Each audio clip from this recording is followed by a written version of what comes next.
Την κούπα μου γεμίζω, κερνάω το φίδι για να βγει, όρθιο στον ήλιο να γρικάω,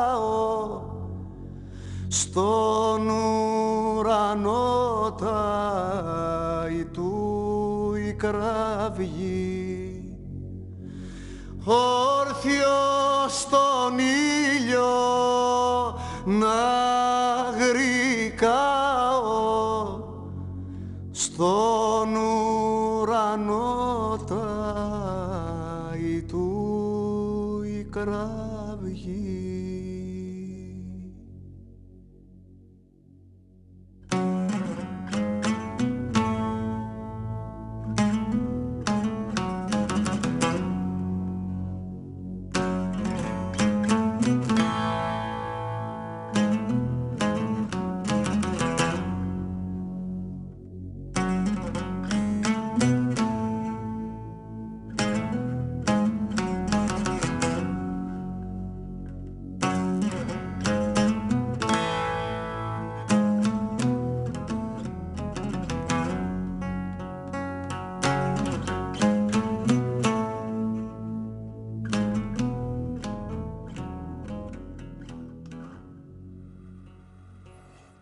To thank Anna for choosing that song. It's so incredible, and it fits so beautifully in tonight's theme. Does the past reflect the future? Can we learn lessons from a war that happened 2,500 years ago? I'll be placing these questions and more to Dr. J.E. Ted Lendon, author of Song of Wrath, The Peloponnesian War Begins, when we get back.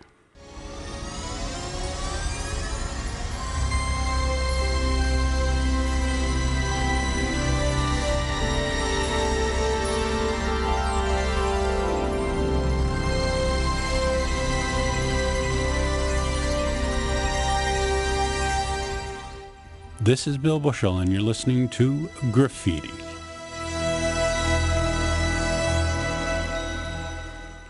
Ted Lendon's new book, Song of Wrath, The Peloponnesian War Begins, takes Thucydides to task, saying it wasn't the Spartans' fear of Athens growing more powerful that led to the Peloponnesian War, but the Spartans' fear of losing their rank, their hegemonia, as the most important, powerful, and respected leaders in Greece. But let me read a passage from the book. In fact, the Trojans and the Greeks who fought them may be as much to blame for the Peloponnesian War as Athenians, Spartans, or Corinthians. For with the story of the war against Troy, Homer also passed down to the classical Greeks the ferocious competitiveness of their forefathers. The transcendent cause of the Peloponnesian War was the culture of Greek foreign relations, which was deeply embedded in Greek competitiveness and the ethics of a heroic past. The principle that created the Olympic Games, the principle that inspired Potter to outdo Potter, and the poet to surpass poet, the competitive principle that drove so much of what is memorable about Greek civilization, that same principle drove Athens and Sparta to war. We're going to take a quick break, and when we get back, we'll be talking to Ted Lendon about this incredible new book.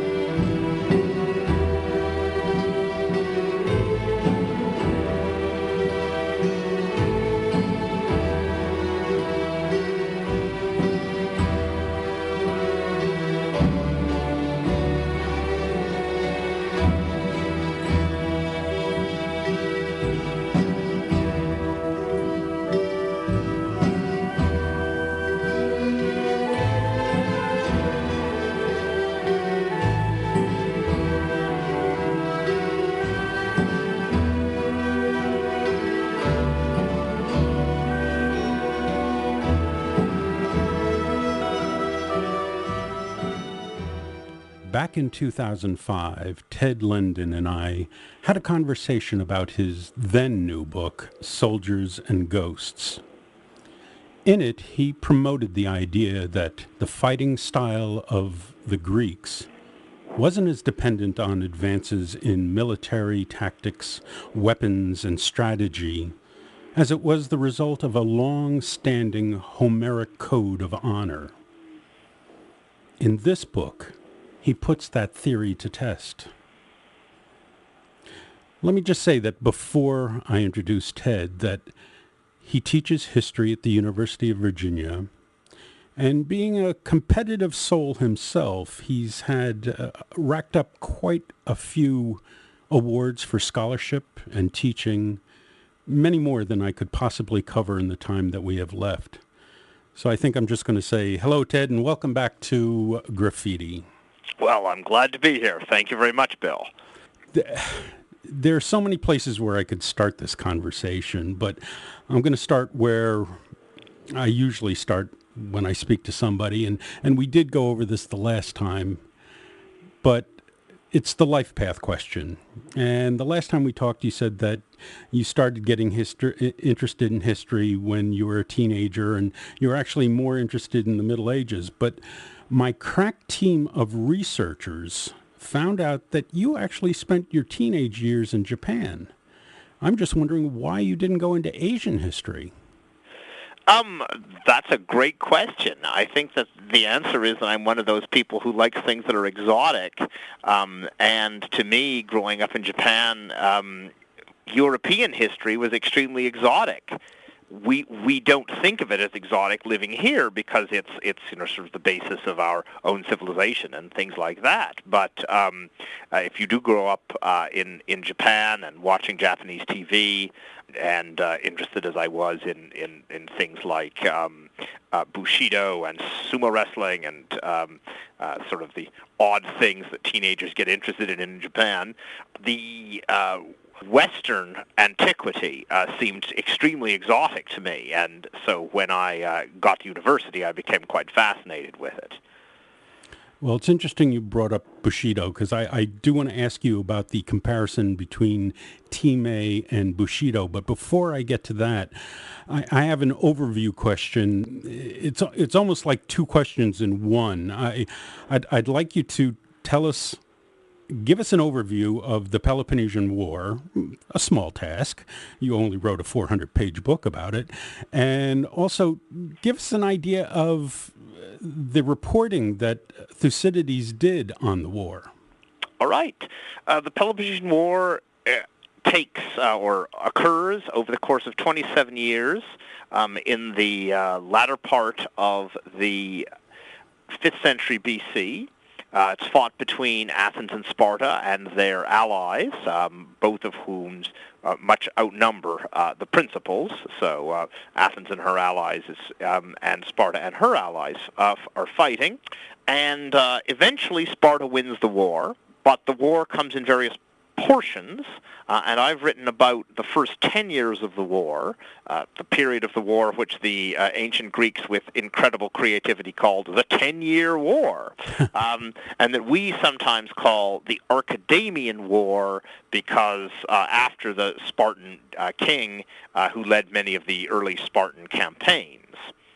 I was interested in that part of it because it's the best reported by Thucydides, but also because the various issues, some of which you've already mentioned, having to do with revenge, are very clearly displayed in that. And of course, one does have to stop somewhere. What happens after my war, which the Athenians win, is the Athenians go to Sicily, undertake a disastrous expedition there, are destroyed, and the result is that they then, when the war in Greece recommences, they fight at a continuous disadvantage and are eventually defeated by Sparta, which contemplates their total destruction but decides in the end to spare Athens. To spare Athens, we are told, because of the Athenians' virtuous acts during the war against the Persians, which is the type of thing that I'm very interested in, that you could actually make that claim, we behaved well 50 years ago, so you shouldn't kill us all, is a perfectly natural one to the Greeks, although we might find it a rather peculiar one.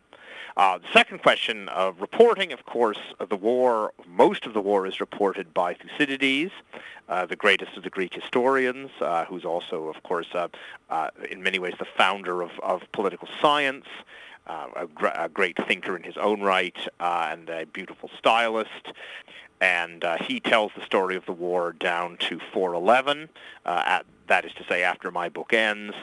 Then he just sort of stops in mid-sentence, and lesser authors take up the story thereafter down to the end of the war.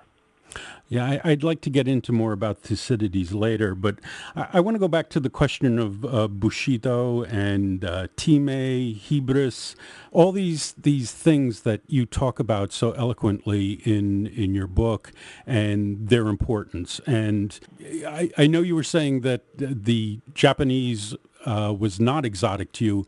And in some ways, I agree with you in that we've seen so many samurai movies and everything. I think most listeners, primarily those who aren't Greek, probably would understand the concept of Bushido more than, say, Time or Hegemonia or any of those things. So I'm wondering if you could give us a comparison of sorts. Well, a comparison, given they're of course profoundly different in many ways. But my friends do joke that my career has been one of interpreting the Greeks and the Romans as if they were the feudal Japanese, and I do think that there is a useful comparison, many useful comparisons, some big and some small. In a big way, the ways in which people can be so driven by a system of values that they regarded as more important than life itself. The convention, whereby the Japanese, the samurai commit suicide when shamed or even when asked to do so by his lord. The Spartans do much the same. They are a great suicide-committing people in circumstances of shame. I'm also very interested in smaller and curiouser things, like the Japanese. Bushido offers a sort of a cult of competitive stillness, and I have always thought that maps very nicely onto various aspects of Greek culture in particular, and their cult of self-control, sophrosune, is the ancient Greek word for that, and the sense that the best man is the man who can control his facial features and his bodily movements the best, and that outer appearance, a sort of outer appearance of complete solemnity, implies inner virtue.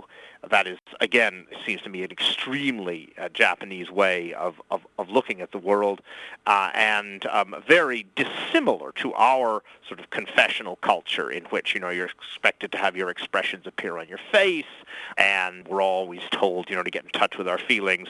The ancients thought, well, the Greeks particularly think, you are not supposed to get in touch with your feelings. Your feelings should never show on your face. A true man is extremely impassive, even in remarkable circumstances. And this is one of the reasons for the power of Pericles, that he is the great master. This is the Athenian general and statesman who leads the Athenians in the first years of the war.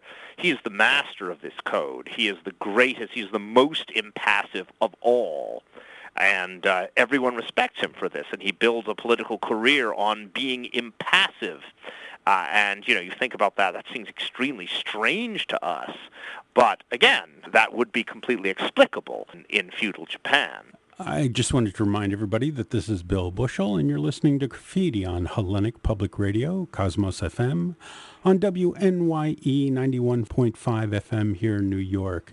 And tonight I'm speaking to Ted Lendon, professor of classical studies at UVA and author of Song of Wrath, The Peloponnesian War Begins, published by Basic Books. And he's also the author of Soldiers and Ghosts, which we talked about. Gosh, it was 5 years ago, 6 years ago? You're making me feel old, Bill. I'm sorry, Ted. I am old, so I. For more information about Ted's books and Ted himself, and I even have that original conversation we had. Go to my blog, which is billbushel.wordpress.com. You'll get to listen to that very interesting conversation. I have to say, I listened to it again the other night, and I was blown away by it. Again, it's billbushel.wordpress.com. Ted, bear with me because I have a long statement question that I want to run by you. And we're probably going to have to cut the answer a little bit short because we have to go to the ID at the half hour. But this is a question that I want to bring up because one of the things that we talked about the last time, you're talking about writing history and how you want it to be a part of Belles Lettres. And I have to say this book is beautifully written. And I'd forgotten how that last conversation we had, I opened with reading from your introduction, taking that portion of it where the American soldier in Vietnam sits up and talks about having his last smoke. And listening to it again, it just took my breath away. If I was giving a course on how to write a nonfiction introduction, I would tell all my students to read the first 17 pages of this book. First, you draw us in with a dramatic incident between the Spartans and Athenians at Megara in 424 BC. Then you step away from that, and you give us an explanation and background.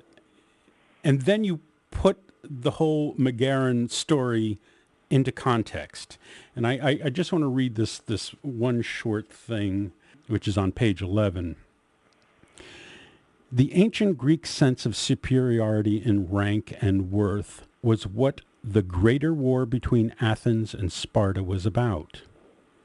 The greater war of which this Megaran adventure is but a luckily fallen mirror shard. A small part, but one reflecting the whole. So you bring us back in, and you then spend some more time expanding on the theme of the book. And then on page 15, again, this is 15 out of 17 pages, you tell us exactly what the book is about. And then how it's set up and constructed. And then you set in the stinger. And you drop a hint that, and by the way, this is relevant today. I'm almost done. I was once taught that the way you teach a class or a workshop is first you tell everybody what you're about to teach, then you teach it, then you tell them what you just taught them. And you've taken that concept in 17 pages and you have beautifully expanded it with the Megaran story. I just love this opening chapter. Was this chapter in your mind from the very beginning, or is this something that you did at the end? It is, in fact, something that came together at the end. This is a sort of an interesting case of the realities of book writing, which is I had written an introduction largely about Osama bin Laden, and with some other other discussions of ways in which revenge operates in the modern world. Osama bin Laden, of course, if you read his communiques, was extremely interested in revenge. This is why the Twin Towers happened. This was what drove him. And it wasn't merely revenge for recent events. It was revenge for events as far back as the Crusades. And that's, of course, a long, long time ago. And I thought to myself, well, that's extremely interesting. But in fact, the Greeks also take revenge for things as far back as they imagine, things that happened in the Trojan Wars and things like that. They take it for granted that revenges of that incredible antiquity could still be meaningfully prosecuted. Ted, can we just break in here? Yeah. We're going to go to the break. When we get back, I want to get right back into this, okay? Lovely. Okay.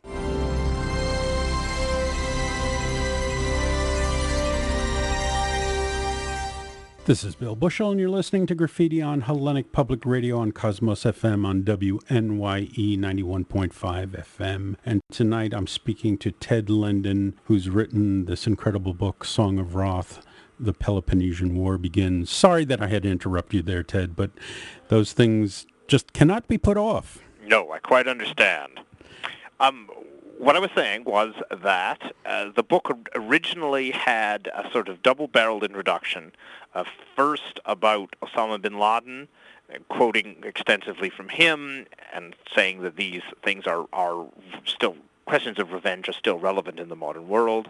And then a second introduction saying, and it's not just people who do not share our values that do this sort of thing, but that the similar arrangements and similar thinking about revenge was very important in the Second World War, particularly when it came to the bombing war.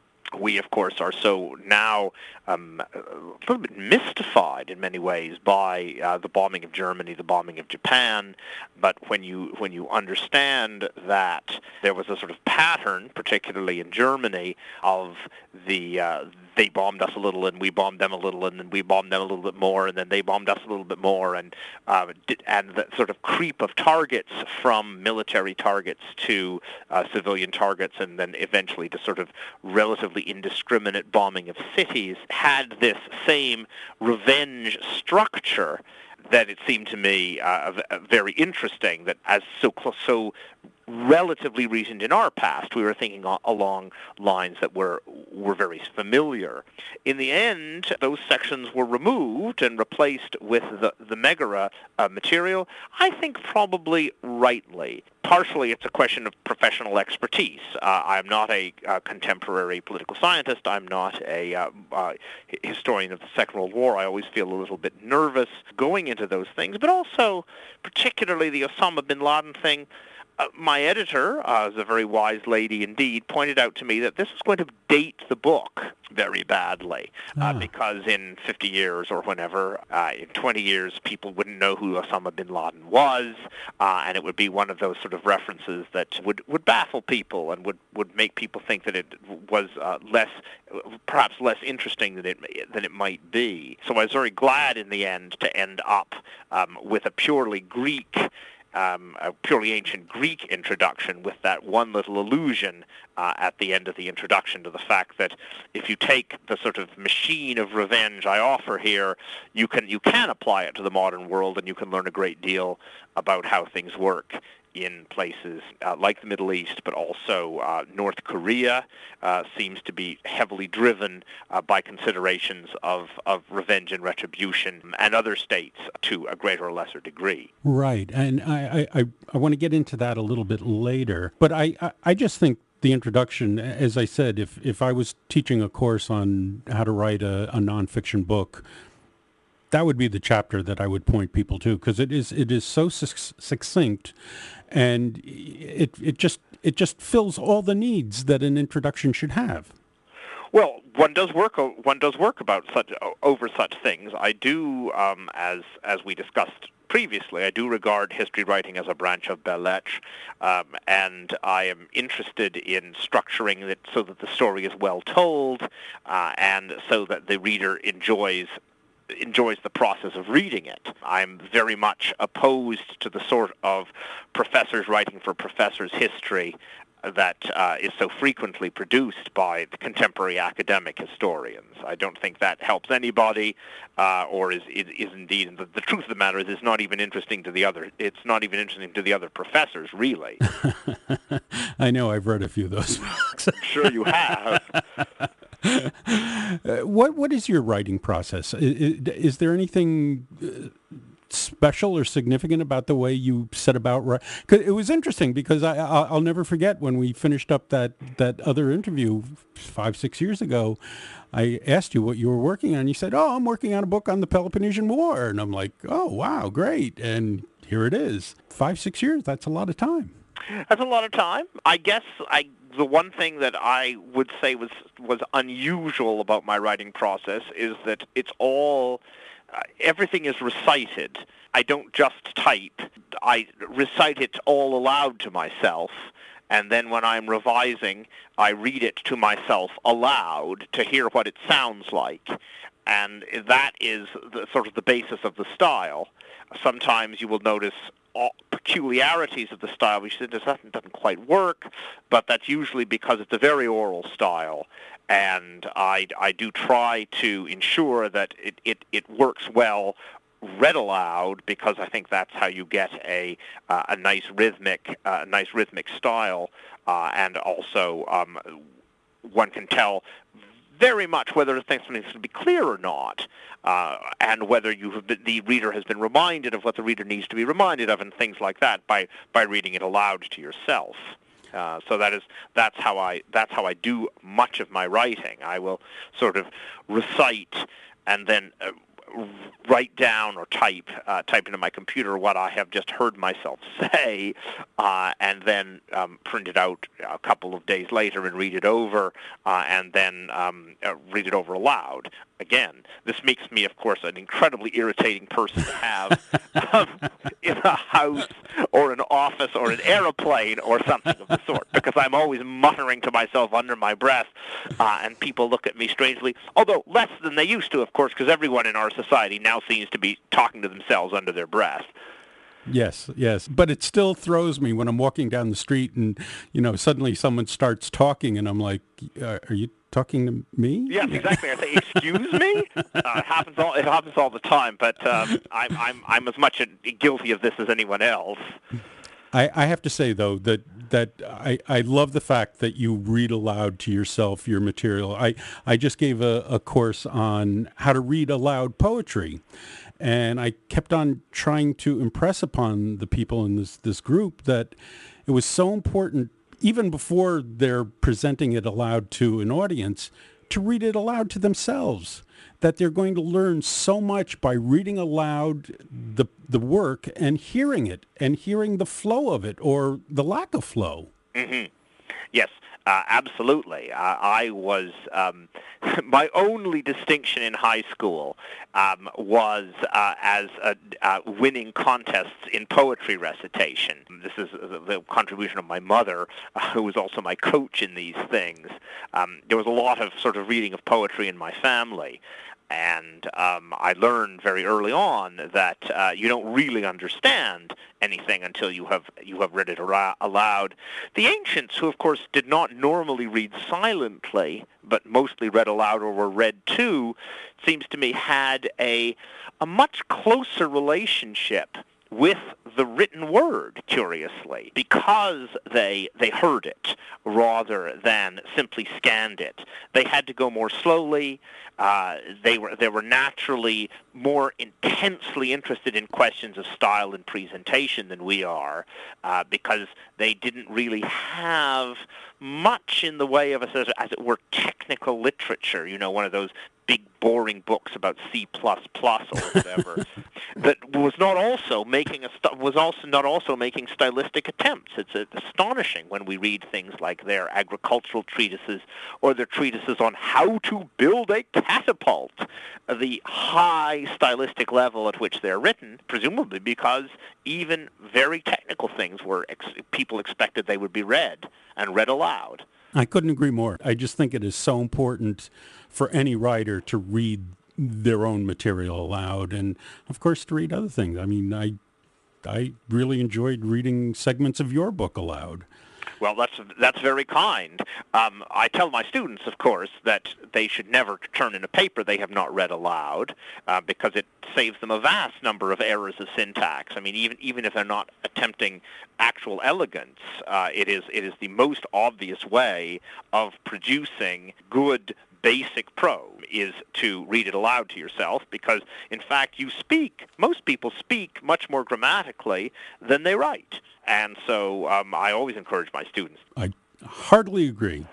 This is Bill Bushell, and you're listening to Graffiti on Hellenic Public Radio, Cosmos FM on WNYE, 91.5 FM, and tonight I'm speaking to Ted Lendon, author of Song of Wrath, The Peloponnesian War Begins, also author of Soldiers and Ghosts. For more information about both of those books, and also if you want to listen to the interview we did about Soldiers and Ghosts, go to my blog, billbushel.wordpress.com. Unfortunately, we're going to run out of time before I get to everything that I want to talk about, but one of the things that I definitely wanted to bring up was there were two things that really impressed me that sort of really brought your point home about Team A and insult, and there was one term here that I had that I really thought was good, and of course I'm not going to find it now. Oh, yes. Diplomacy of pride, which I just thought was a great term. And this is the story of the young Spartan king, Pleistoanax? Pleistoanax, yes, although, of course, we don't know how the ancients pronounced it, so your guess is as good as mine. Okay. Well, I just thought it was such an incredible story about how the Athenians were growing stronger, and, you know, they started an incredible building program, built the Parthenon. They also, you know, had this whole thing where they tried to get a Pan-Hellenic conference going about what to do about the temples that were destroyed by the Persian invasion and all this. And at one point, the Athenians are forced basically to leave Athens because of a rebellion in Boeotia, at which time this young Spartan king moves into Attica and basically wins a battle because Pericles basically realizes he's been outgunned, and the Spartans ratify the treaty. But then they force Pleistoanax to go into exile because he didn't rub their faces into their loss. He didn't humiliate them. And I just found it was such a good example of what you were trying to impress upon us in this book. In Greece, where it's extremely difficult because they are very bad at besieging places, it's very difficult to destroy an enemy state. Making a victory stick is a huge part of what they do and what they're interested in. It's extremely important not only to defeat an enemy in your own eyes, but to make sure that they know they're defeated. Only then will they humble themselves before you, and that is, of course, in large part, since they fight largely over rank, is what you are looking for. There are traditional ways of doing this. You can defeat them in an actual battle. You can ravage their territory, and things of that nature. But you've got to make it stick. You've got to ensure that there's no basis for interpretation, that the losers won't be able to say, well, they cheated, or we were unlucky, or something of that nature. And what appears to have happened in this case, at least in my interpretation, is that although Pleistoanax marches into Attica successfully and makes the Athenians sue for peace without a battle, the Spartans don't think, ultimately, that the Athenians were properly humiliated, that Pleistoanax did not make the victory stick. And therefore, he ends up being exiled for that deficiency. We, of course, look at it and say, you know, he achieved the actual foreign policy aims of the Spartans without bloodshed. This would seem to be a masterful piece of maneuvering, well done, but that's not how the Greeks look at it. The Spartans wanted a nice moment of humiliation, and they did not get what they wanted. The Greeks have, as I mentioned, a whole series of ways of ensuring that you are humiliated. Their warfare is to a degree ritualized in order to make the winners and losers clear, so the winners can have their pride and their rank will rise and the losers' rank will fall. But you always have to make sure that you're playing the game correctly. And Ted, we're going to have to end it there. Unfortunately, I have about 8 more things I wanted to ask you, but it's just too interesting. Well, it's always a pleasure, Bill. Thank you very much for having me. Well, thank you, Ted. And when the next book comes out... Well, I'll look forward to it. Okay. Have a good evening. Okay. Bye-bye. Bye.